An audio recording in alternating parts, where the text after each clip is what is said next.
Alright, you lot. Seaton here. I'm waiting for this lovely girl to turn up who I met down Cossall Fields.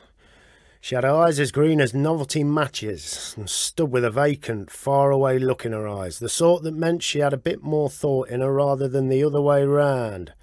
Better still, she's got an husband who works nights. I'm expecting her any minute, but while I'm waiting I'll tell you a few things, so make sure you're paying attention. And you at the bar, that's right, you, with a brunette, mine's a pint. And I know what you're having, love. In '67, Sillito headed off to the Soviet Union in his rattling Peugeot estate, accompanied by George and Japradise. It was on the road minus the hamburgers, vodka instead of shakes. He liked his vodka, did Alan. It would be the start of a 40-year love affair with a country. Like any relationship, though, it was full of as much misery as joy. I should know. I've started seeing this young woman, Doreen. She's as daft as a flight of bees. But in going out with a single girl, I may one day unwittingly, and of course disastrously, find myself on the dizzy and undesired brink of hell that older men call marriage.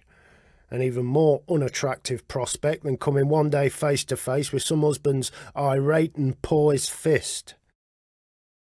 Mother Russia thought she'd found one of her long-lost sons in Sillito. The problem was, he was nobody's spokesman. The minute they moved in together, he started to panic. On hearing that all men are brothers, he said, my instinct is to take to the hills with a quantity of tobacco and a rifle. It didn't take our Alan long to see the East was as corrupt as the West, and that the only thing to have survived the revolution was anti-Semitism.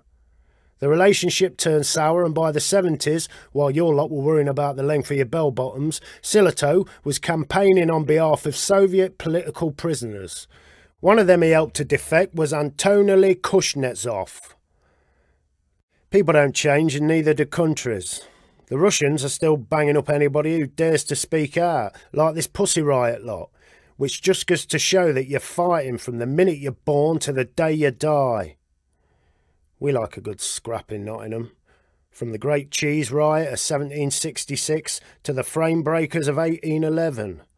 And let's not forget that daft get in green tights who taught us right and proper what needs to be done with the rich to help the poor. Robin Hood didn't want a large house with hundreds of acres because at the end of his life he knew he'd find it painful to leave. I know that I'm lucky to have a few good pennies left in my pocket, for it means I still have at least one pocket without an hole in it. But no pig-faced, big-headed bastard governor will ever understand that. Pussy Riot think to start a revolution, you have to dress up as Zig and Zag.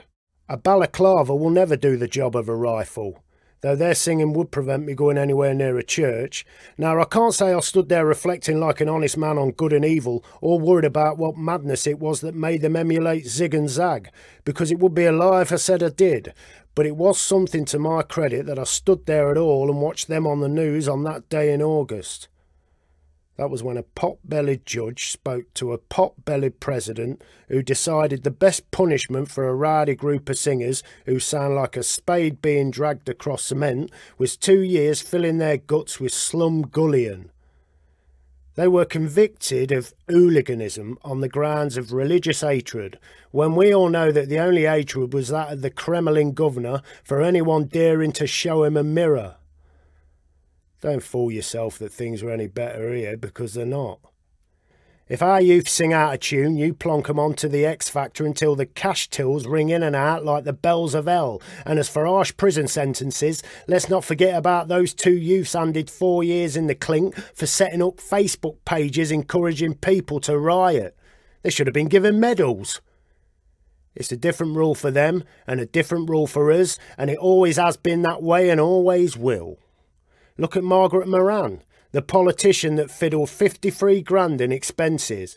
She blurted so much that they said she was too unwell to go. I'll tell you why she's unwell and blurting, because she's a vicious, rat-faced car that didn't think she'd be caught. But them 2 kids on Facebook didn't blurt because they're honest in a way that a cockeyed politician or a fat-gutted judge could never be. You've got to be cunning in this life. The slow deserve everything they get. Them boys on Facebook were slow in thinking that sharing their thoughts with the entire world wouldn't have the coppers knocking down their door. Well, they'd need to take an X-ray out of my guts to find out what I'm telling myself. And them Pussy Riot girls, they were slow in getting themselves caught and so deserve everything they get. But they wanted to be caught, so good on them. Good on them for getting what they wanted. That's more than some people ever get. I know every minute of my life that the big boot is likely to smash any nice picnic I might be balmy and dishonest enough to make for myself, and if you think you're any different, then I'll come down and crush it myself. I don't know exactly what it is that Zig and Zag don't like about this Putin, but I do know that he's a governor, and that is enough. Rate checkers are all the same, breathing down your neck, though no old man is simple. But at least old Robbo down the factory doesn't gallop in bareback on an oss like he thinks he's in Brokeback Mountain. But it doesn't matter if you know who Putin or Pussy Riot are, because the one thing we all have in common is none of us are satisfied with what we got. There'd be something wrong with the world if there was. That's why your lot are all writers. You know there's something up, but you don't know what, so you try to figure it out through poems, stories, plays and a dose of reading. But you're more dissatisfied with what you got than the lot of us. That's why you lock your sen away writing about life instead of walking through the streets of chip smells, fog and freedom and experiencing it. We're all in our own private prisons. The penis is mightier than the sword, and trust me, there have been many wars in which I've done battle. But you lot think the pen is mightier than the sword, so you better do something sharpish to help them balaclavaed girls. Write your blogs and tweet away and see if it makes a difference, as it did for our Alan when he helped Anatoly Kuznetsov to defect. Good luck to you for trying if that's what you want to do, but be aware that there are more boots waiting to crush you at your digital lathe than there were when I was created back in 1958. Online, everyone can hear you scream.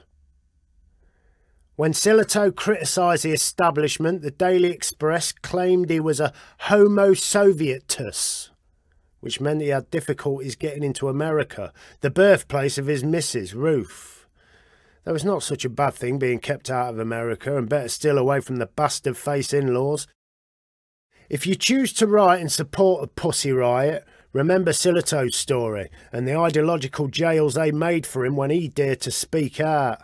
Or the Makarov pistol in 2006 that took the life of journalist Anna Politkovskaya. Or Bradley Manning facing a life in prison for daring to show the world what the papers were too gutless to report. It won't be easy, but whoever expected otherwise? Anyway, that's enough from me. I got my own battles to fight, and here she comes, swaying from side to side, and wearing that lovely blue frock that she knows I like.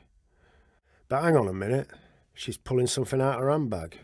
It's a bloody balaclava, the daft bogger, and she's covering up that cheeky daft smile of hers.